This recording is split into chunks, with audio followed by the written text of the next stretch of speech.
Hello, ഇന്ന് ഞാൻ തെങ്ങിൻ്റെ കൂമ്പ് കൊണ്ട് ഒരു പുട്ടുണ്ടാക്കാനായിട്ട് തെങ്ങിൻ്റെ കൂമ്പുമായിട്ടാണ് വന്നിരിക്കുന്നത്. അത് തയ്യാറാക്കുന്ന വിധം ഞാൻ ഉടനെ കാണിക്കുന്നതാണ്.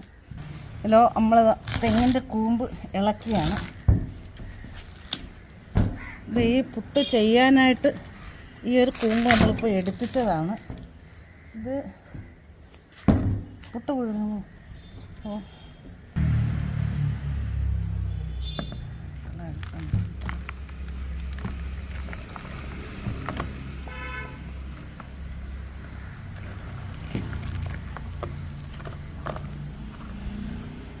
അപ്പം കൂമ്പ് ഞാൻ ഇളക്കി എടുത്തിരിക്കുകയാണ്. അത് ഈ പരുവമാണ്.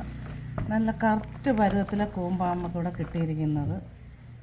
ഇത് നമുക്ക് മിക്സിയിലിട്ട് പൊടിക്കേണ്ടതുകൊണ്ട് ഇതാ ഇങ്ങനെ കത്രിക കൊണ്ട് ചെറുതായിട്ട് അരിഞ്ഞെടുക്കണം. നമ്മൾ കുറച്ച് പോകുന്നുണ്ട് അവിടെ ഇവിടെയൊക്കെ. അപ്പോൾ എന്താ പറയട്ടെ, അപ്പോൾ നമ്മളിതാ ഇത്രയും മാറ്റണം. ഇതിൻ്റെ ഈ മണ്ഡല ഭാഗമായത് അതങ്ങ് മാറ്റി. എന്നിട്ട് ഇങ്ങനെ ചെറുതായിട്ട് നമ്മളിതെല്ലാം അരിഞ്ഞരിഞ്ഞിടണം. നമ്മൾ ഈ തെങ്ങിൻ കൂമ്പ് വെച്ച് എല്ലാവരും ലേഹ്യമാണ് ഉണ്ടാക്കുന്നത്. പ്രസവക്കാർക്ക് കൊടുക്കാനായിട്ട് പ്രസവ സമയത്ത് പൂക്കുല ലേഹ്യമെന്നും പറഞ്ഞ് ഇത് കിണ്ടിയായി എല്ലാവരും കൊടുക്കുന്നത്.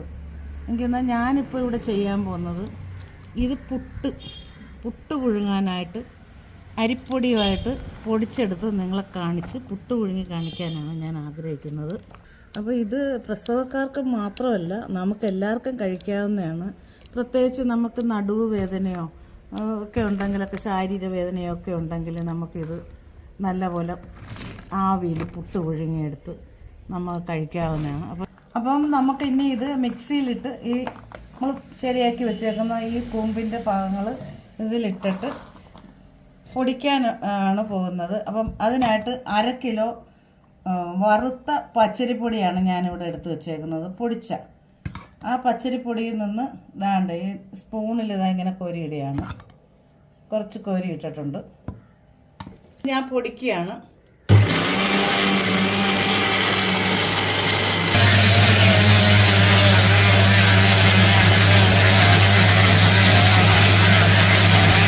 കൂമ്പും അരിപ്പൊടിയായിട്ട് പൊടിച്ച് ഇങ്ങനെ ആക്കി എടുത്തിട്ടുണ്ട്. ഇത് കൂമ്പും അരിപ്പൊടിയും മാത്രമായിട്ട് ചെയ്തിരിക്കുന്നതാണ്. ഇനി ഇതിനെ നമുക്ക് ഗ്യാസിൽ വെച്ചൊന്ന് ഒന്ന് വറുക്കണം. അപ്പോൾ നമ്മളിത് അടുപ്പിൽ വെച്ചിട്ടുണ്ട്. അടുപ്പിൽ വെച്ചൊന്ന് വറുത്തെടുക്കണം. ഭയങ്കരമായിട്ടിട്ട് വറുക്കണ്ട, എന്നാലും വറുത്ത മാവിനല്ലേ നമ്മളിത് എടുത്തിരിക്കുന്നത്. അപ്പം വലുതായിട്ട് വറുക്കണ്ട, എന്നാൽ തന്നെയും ഒരു ചെറുതായിട്ടൊന്ന് വറുത്തെടുക്കണം. അപ്പോൾ നമ്മളിപ്പോൾ വറുത്ത് ഒരു 7 മിനിറ്റോളം ആയിട്ടുണ്ട്. നല്ലപോലെ വറുത്ത് ആവിയൊക്കെ പറക്കുന്നതാണ്. ഇനി ഇത് തണുത്തതിന് ശേഷമാണ് വറുത്ത് വെച്ച മാവ് തണുത്തിട്ടുണ്ട്. തണുത്തപ്പം അതിനകത്തേക്ക് 1/4 ടീസ്പൂൺ ഉപ്പും പുട്ടിന് നനയ്ക്കാൻ ആവശ്യമായ വെള്ളവും എടുത്ത് പുട്ട് നനയ്ക്കുകയാണ്. സാധാരണ നമ്മൾ പുട്ട് നനയ്ക്കുന്ന കണക്ക് നനച്ചാൽ മതി. മാവ് നല്ലപോലെ നനഞ്ഞിട്ടുണ്ട്. അപ്പോൾ ഇതിലേക്ക് ഞാൻ ഒരു തേങ്ങയാണ് എടുത്ത് വെച്ചേക്കുന്നത്. അപ്പോൾ അതിൽ നിന്ന് ആവശ്യമായ തേങ്ങ ഇതിലോട്ട് ഇടുന്നുണ്ട്. അപ്പോൾ കുറച്ച് തേങ്ങ ഇതിൽ മാറ്റി വെച്ചിട്ടുണ്ട്, നമുക്ക് ആവശ്യം വരും.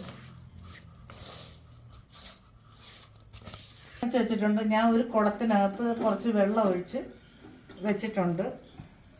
അടുത്തതായിട്ട് ചിരട്ടയ്ക്കകത്താണ് ഞാൻ പുട്ട് പുഴുങ്ങുന്നത്. അപ്പം കുറച്ച് തേങ്ങ ഇതിൻ്റെ അടിയിൽ ചില്ലിക്കിടണം.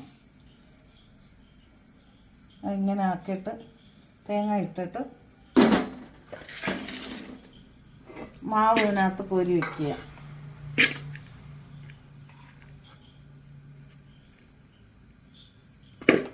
പുട്ടെന്നാണ് ഇതിന് പറയുന്നത്. അത് ഇങ്ങനെ വെച്ചിട്ടുണ്ട്. ഒക്കെ 4 ഇറ്റിക്കൂടിയും പോവാതിരിക്കാൻ വേണ്ടി നമ്മളൊരു തുണി നനച്ചെടുക്കണം.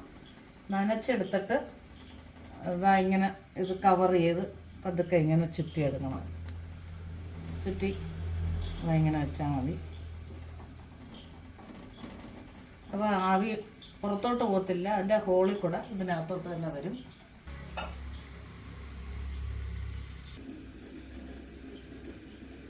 അപ്പോൾ ആവിയൊക്കെ വരുന്നുണ്ട്. അന്നേരം ഇതൊരു ഇച്ചിരി നേരം ഒന്ന് അടയ്ക്കാം.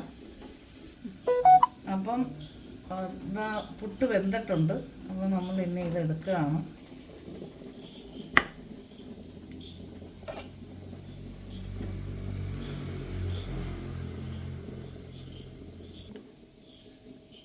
ടേസ്റ്റിയും ആരോഗ്യപ്രദവുമായ കൂമ്പ് പുട്ട് ചിരട്ടയ്ക്കകത്ത് പുഴുങ്ങിയത് ഇവിടെ റെഡി ആയിരിക്കുകയാണ്. അപ്പോൾ ഇനി ഇത് നമ്മൾ കഴിച്ചാൽ മതി. അപ്പോൾ അടുത്ത വീഡിയോയുമായി വീണ്ടും വരുന്നത് വരെ